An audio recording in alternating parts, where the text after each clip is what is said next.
Alright, we're gonna go with what we got. So you guys haven't heard from me in a while. I went through two different federal lawsuits with the state of Michigan and tried to get them to hear my case against constitutional violations. Um, and that was all part of me challenging property taxes and everything because I think that's the epicenter to the Marxist revolution that's happening within the United States, which started in 1860 after the U.S. Civil War. So I even had a domestic driving without a driver's license case I was involved in, to where I pled no jurisdiction, and they still proceeded through the case with a conclusion of me getting a reduced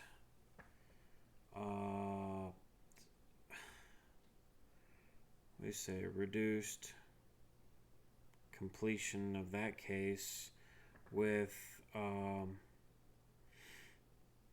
me not serving any jail time and just having $100 fine or $200 fine, but otherwise it would have been, I think, like a month in jail and like a $500 fine for driving without a license. But when you plead jurisdiction, we didn't even follow the steps of a jurisdictional argument, and the even the appellate court here locally for this part of Michigan recognized the pleading I was giving, but the local judge that I was up against did not know that, and he didn't even understand my pleading or anything. He didn't even understand what the difference between a limited jurisdiction was, between that and a I think just non-jurisdictional argument. I forget because it's been so many years now. You know, it's been so quiet, so just nonchalant lately that it passes off to the wayside. And you forget your legal arguments, and you forget what you were fighting for so long that it can betray you at a point, you know? So you have to be very careful with that. This is why I think it takes a legal team to try to recorrect what's happening in America. Now, even here in Michigan, we have Mackinac. What was it? Mackinac. They have their own legal team that countered Governor Whitmer on the civil asset forfeiture stuff, and they provided case law. They did all this stuff. They provided to the legislature through congressional hearings, and then that helped sprung and propose laws that were approved by Governor Whitmer to not allow civil asset forfeiture to exist anymore in the state of Michigan, and blah blah blah. But there's terms and limits to that people don't address, because even those laws allow civil asset forfeiture to still exist for properties that exceeded, I'm just shooting off my mind right now, but over $200,000 worth of value. How many houses or land properties are over $200,000 worth of value right now in the state of Michigan, and they're, you know, no longer protected by this law? That is such a cop out. It's like Mackinac, that agency, just wanted to get a win to look cool politically and not actually fix a problem. that's happening with government and the citizens. It's disgusting.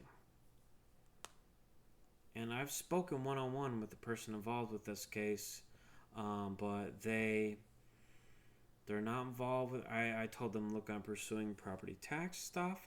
I think this correlates a lot with your civil asset forfeiture things that you guys proven right. We should work together on this and all that. And they're like, no. We got our win. So if you want to do that, we have some people in California who are trying that. Maybe you should talk to them. Like, what do you do? Who do you work for? And what is your actual purpose? Is it just to get a legal win? You can get that with a large amount of money. So you're not helping society, you know?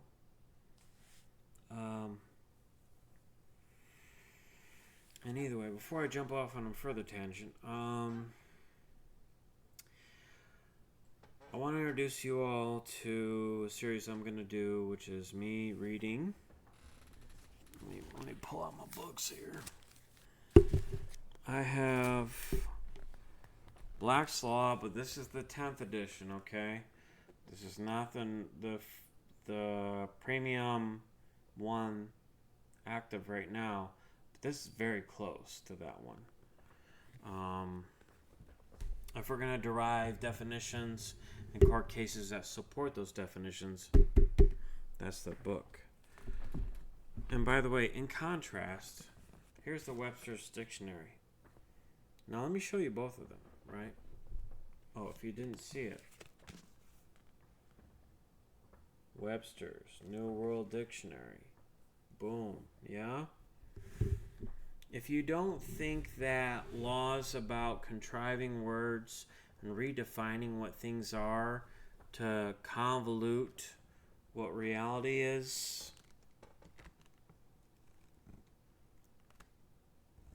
can I get a proper side by side here? You see what I'm saying? Do you see what I'm saying? Webster's Black's Law. It's absolutely disgusting. Okay? How much they've convoluted the English language to win a court case. They're willing to sacrifice the rights of millions of people to make sure they win their court case and ruin the lives of millions of people in the process. Welcome to the Bar Association. What do I mean by bar?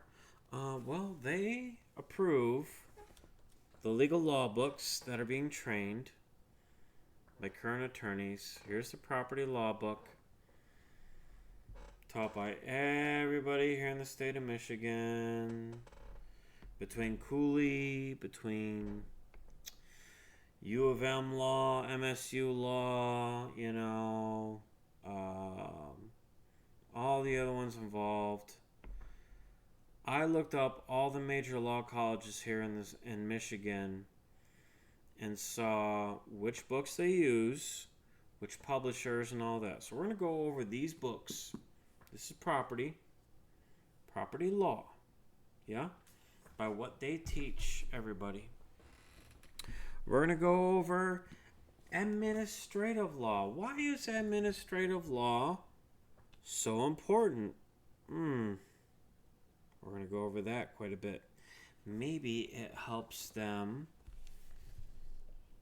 side skirt your constitutional rights by using administrative law and keeping you out of a constitutional court. Federal Courts book. So I haven't even dove into this one, but we're going to go over cases they cite in here,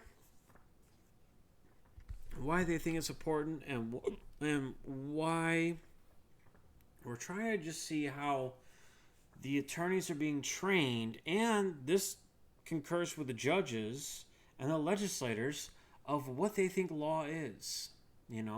Is it just what attorneys have determined law to be by changing definitions? We are an ever-changing landscape of things that cannot be wholly defined, and it doesn't hold a motive. What is the motive of U.S. law? Why do we have it? What is the purpose? And I've already explained this through all my other videos that I've had on this channel, and the agencies that are provocating against it. So now's the time to buck up. Now's the time to stop hiring people who just do things to promote their institution they work for. If you don't understand this now with law, but you see it with the medical facilities where doctors promote drugs, are they paid by the drug producers to promote those drugs? And look into everything beyond that. Is it because they wholeheartedly believe and they're legally responsible for you accepting that drug from them? Or are they just giving it to you as a salesperson? Are we in such a commercial environment in the United States that we just accept everybody's knowledge? If you have a degree, you're good to go. I trust you wholeheartedly. It's waning year after year, decade after decade now. Between the industries, between the judges, between the police department, between the judicial department, between everything. It's who's being bought out. Where does the money lead? Where does the blood lead? Because this is where conspiracy theories foment. And this is where they start. This is where they gain root. So if you think there may be something nefarious going on, you may want to see Cui bono, which is a legal term. Who benefits? Who benefits from this thing happening? And cui bono is Latin, which is a lot of legal terminology. Why is it still in Latin? Well, it's a dead language. There's no country that uses Latin. But it's fun to use because you have to become super educated to learn the Latin, to understand these terms, to, then say, I'm so much more intelligent than you because I know the Latin terminology of things instead of a logical and rational understanding of how things work. I just know the Latin term. I don't need to explain to you why things work. I don't need to explain to you, the concurrence of what happens when you don't abide by these rules. That's not my problem. It's just black and white. Science is black and white. Yeah? So as soon as something is put in ink to paper, and it means this is a law of science, we have to follow it. Just like laws of law. As soon as this is a law of law or a procedure, we have to follow it. We can't go obscure. We can't look at human rights. That's absurd. And we'll never win. It's always about winning. We have to win with these court cases. How are we going to win when everybody believes in the same thing?